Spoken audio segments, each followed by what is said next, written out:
Ladies and gentlemen, it's me, James Sweeney, coming at you this Thursday afternoon from the studio in Brooklyn, New York. And it's been another cold session here in New York City. It even snowed a little bit. But there is some good news. Two things. One, Eden Hazard signing an extension with Chelsea for 5.5 years. Beautiful. Secondly, well, it's about that time. That's right, it's after 4 o'clock, the markets are closed. It's time to warm up.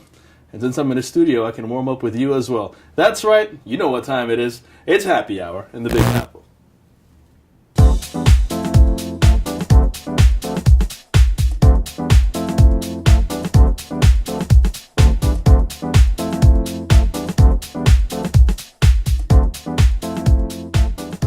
Now, U.S. stocks, they traded higher this Thursday afternoon as investors were encouraged by a ceasefire agreement between Russia and Ukraine, brushing aside a lack of resolution in Greece and weaker than expected U.S. data. Now, first on the economic front, futures, they trimmed gains as retail sales for January came in weaker than expected. They were down a total of 0.8%.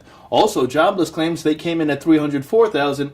That was more than expected, and an increase from about 25,000 from the previous week. But we did have business inventories up 0.1%, but that too was below expectations of 0.2%. Overseas, meanwhile, moving the markets, Greece once again making headlines as it was unable to reach a deal with the European Union to stay in an EU bailout program, with talks expected to continue on Monday.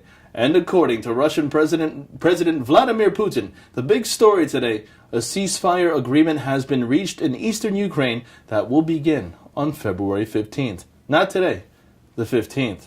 Now you combine that with Sweden lowering its interest rates, the Bank of England hinting that an interest rate hike could come sometime next year, and crude up more than 1%, gold inching higher, and the U.S. dollar falling against its counterparts, and everything else you could think about. We had a session where nearly 5 stocks advanced for every decliner over at the New York Stock Exchange this afternoon. Let's now take a look to see how the markets are shaping up to close out this, the second to last trading session of the week.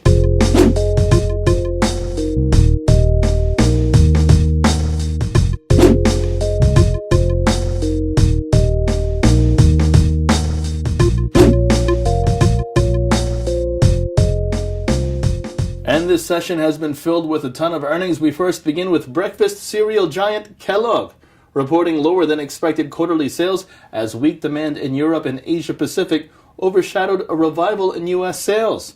Also, online travel agency Expedia announcing that it will buy its rival Orbitz worldwide at $12 a share for a total of about $1.33 billion. Orbitz, the travel company, not the chewing gum company. And in other corporate news, Tesla unexpectedly reporting a quarterly loss after the bell yesterday, but its shares are on the upside following better than expected shipments figures. So there you have it. Kick back, relax, grab yourself a drink. I have one in my hand as well. And I'll see you guys all tomorrow. So get excited. It's Friday and the weekend's almost here. Until tomorrow morning, from ModernWallStreet.com, I'm James Sweeney.